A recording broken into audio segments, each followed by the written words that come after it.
I just get off being interviewed, and I was sharing a story that I want to share a story with you about my mom and my aunt that really helped me to understand why we do have stress in our lives. My aunt came to visit, and we drove her to Grand Canyon and some other beautiful places here in the US. And my dad is driving, and I'm sitting next to him, and we're talking whatever we're talking about and laughing. Suddenly I hear this conversation between my mom and my aunt.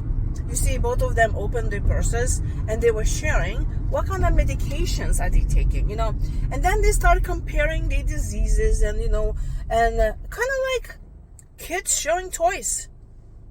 I looked at my dad and I'm like, do you hear what they're talking about?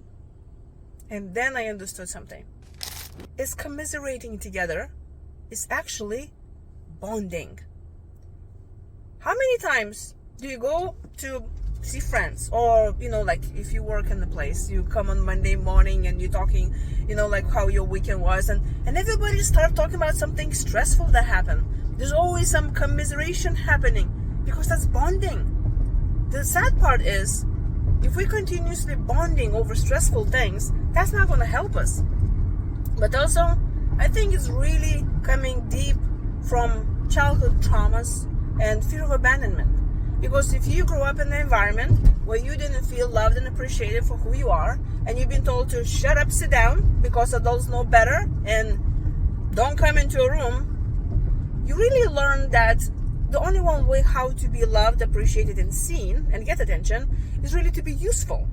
So you became best student, or you tried your best, or if things didn't go well, then you become a troubled child and all that.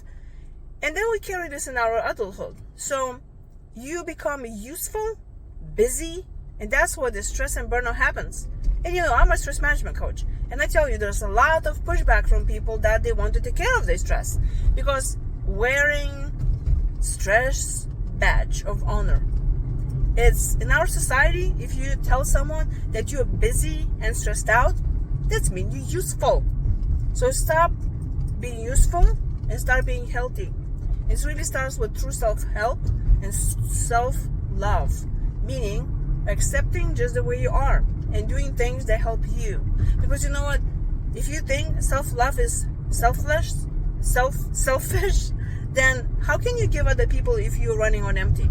Start filling up your own glass so you can give to other people.